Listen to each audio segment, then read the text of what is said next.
बयनोबो खुलुमनाय जासिग्रोबाय। दुलाराय आसाम ट्राइबेल लाइमोन आफादनि आं नेहाथारि जानानै अल आसाम ट्राइबेल संघ आरो अल आसाम ट्राइबेल इयुथ लीगनिफ्राय आसामनि ट्राइबेल हारि माहारि आरो बिटिआरजों लोगोसे गासै आसामनि अट'नमास काउन्सिल ट्राइबेल माहारिनिसिम 2023 गोदान बोसोरनि अननाय मोजां मोननाय आफा आनान गसाइ अबंलावरिनि खाथियाव बयनोबो गाहाम हामलायथि बावहरग्रोनाय जाबाय। बर्तमान दा ट्राइबेल हारि माहारिया जोंनि थासारि हा-हुआ बा हा-हुखौनो होन, राजखान्थि दिगखौनो होन, अर्थनैतिक दिगखौनो होन, जों फारफ्रामबो बिथिङाव खैफोदाव बा खैफोद जानो थांगासिनो दङ। बेनिखायनो जों गोख्रैनो जाय जेरावखि आफादाव थाया मानो, पलिटिकेलानो होन बा नन पलिटिकेलानो होन, फरायसा आफादानो होन बा दुलाराय आइजो अनसाय आफादानो होन, बड' सिनि आर्टिस्ट एस'सियेसनानो होन, आसामनि किसु जोंनि ट्राइबेल जनगोष्ठीनि फरायसा आफादानो होन, ट्राइबेल हारि माहारिनि थांनानै थानायखौ गोथौ सिन्ताधारा खालामनानै, मोनसे हारि ट्राइबेल हारि थांनानै थानायखौ गोथौ सिन्ता खालामनानै खैफोदाव खौसेयै सांग्रां जानाया गोनांथार दंथारसै। आरो फारफ्रामबो जों ट्राइबेल हारिखौ आसामनि किसुमान महापन्डितफोर, जायफ्रा जोंखौ गोदो खांख्राइ जाग्रा, अमा जाग्रा होननानै मुगैग्रा बिथांमोना जों ट्राइबेल नर्थ इस्टआव जों ट्राइबेलखौ लानानै राजनितिक खालामो, माने आदारबो होयो नावद्राबो बुयो, बे रोखोम खालामो। आरो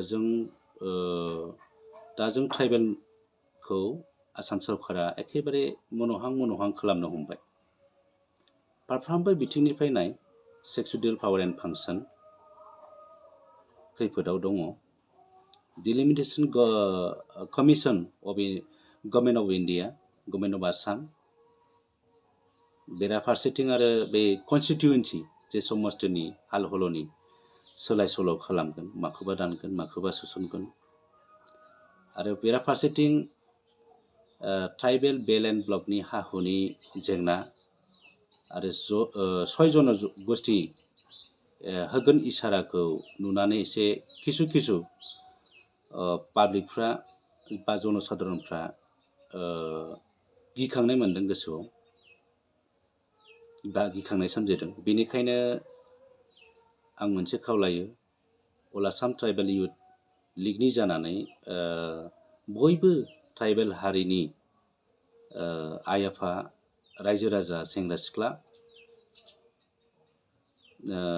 गोनांथारसै खैफोदखौ नुनानै जोङो बयबो मदद हेफाजाब होनांगौ बा होथारनांगोन। खारन दिनैनि समाव 6 जनगोष्ठी डिमान्डआ गासै 9 बार जाबाय, बा 9 बाराव 8 बारा केन्सेल जाबाय। दा लास्टलि रायजो सभायाव दा ट्राइबेल हमैफोरनिफ्रायबो क्लियारेन्स हरबाय, दा रायजो सभानि दरखं मोखाङाव दं। दा जोङो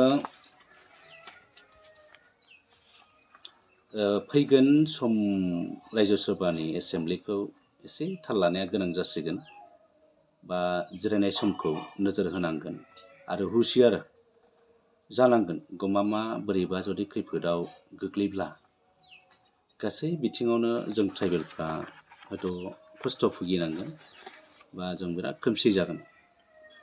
दा राजखान्थि बिथिङावनो होन, जेरै जों काउन्सिल सेक्सुयेल मोनदोंमोन,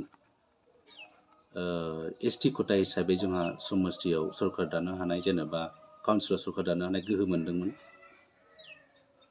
दा जोङो बैफोरखौबो जोङो नन ट्राइबेला ट्राइबेल जानांगौब्ला, जोंथ' आरो पपुलेसन पेटार्नखौ नायोबा ट्राइबेला आउट अफ माने एक्जिस्टिंआ 45 लाखस दङ बे हिसाबै, आरो बिसोरो 6 जनगोष्ठी हिसाबै एक्जिस्टिं 1.5 कोटि दङ। दा राजनितिकआथ' बै पपुलेसन पेटार्नखौ नायनानैसो गुरुत्त होगोन। बेखायनो जोङो जुदि ट्राइबेल स्टेटासआ गमामा जोंनिया गोमामारोब्ला बा जोंजों समान जुदि अधिकार बिसोर मोनोब्ला जों हयथ' फरासुनायावनो होन साख्रि बाख्रियावनो होन जों खुनु चेलेन्ज खालामनो हानाय नङा। आरो जिखिनि खथा दङ बैफोरखौबो बिसोरनो गासैबो जायगा लागोन।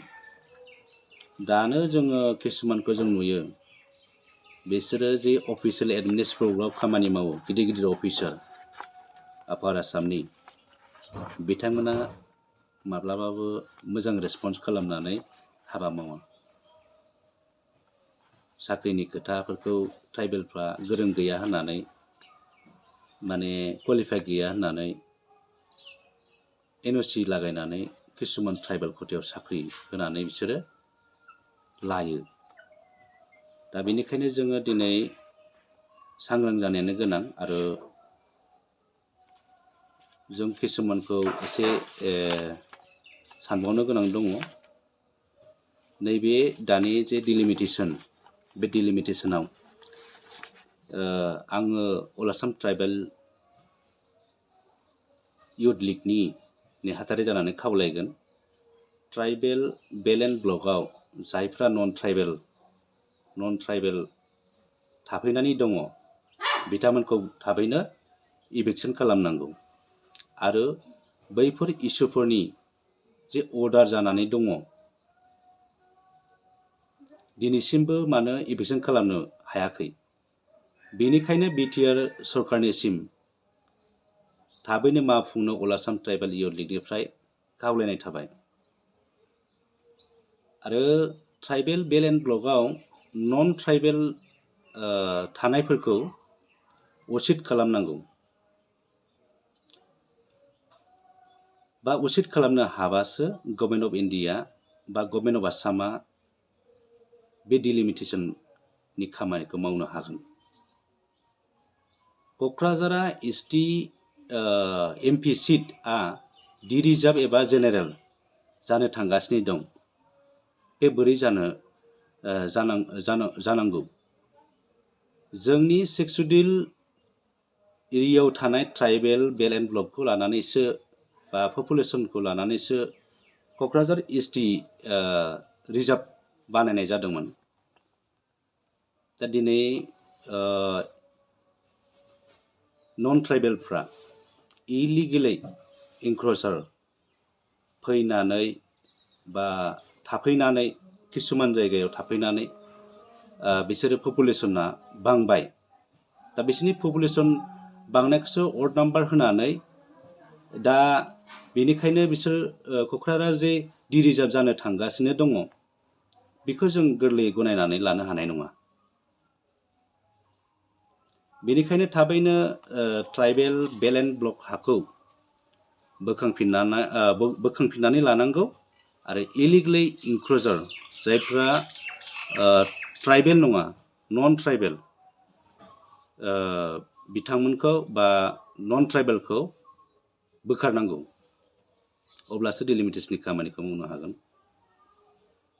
एसे गोथौ सिन्ता खालामनायानो मोजां। दा आङो मोनसे खावलायबावगोन जे जोङो फैगौ जानुवारि 4 तारिखहालागै BTRआव क'र्डिनेसन कमिटि दागोन ट्राइबेल संघआ BTR पार्टखौ। आरो जों किसुमान माने जायगा जायगा दिनै लेन्ड मेलानि सोमोन्दै हानि सोमोन्दै नियादि फाटा एक्सनिया किसुमान माने मिशन बसुन्धरा आरो मिशन पवित्र बैखौ नोजोर होनानै आरो दानि परिस्थितिखौ लानानै जों मोनफ्रोमबो जिल्लायाव बा अल आसामावनो होनजायो जोङो ट्राइबेल संघ आरो अल आसाम ट्राइबेल इउथ लिग बा जयैनो जोङो एवारनेस खालामगासिनो दङ। दा जोङो खालामलांबाय थागोन आरो फैबाय थानाय समाव जोङो बिराद गिदिर सांग्रां जानाया गोनां। जाहाथे जोंनि ट्राइबेला खुनुबोदैबो खहा खथि जाया बेनि थाखाय साफ्रोमबो फरायसा फरायसुलि आरो रायजो राजा आइ आफा गासै रायजो राजाखौ नैबे खैफोदनि समाव एखेबारे माने मददखौ होनो थाखाय आङो अल आसाम ट्राइबेल इउथ लिगनि नेहाथारि जानानै गुरै खावलायनाय थाबाय। गोजोन्थों।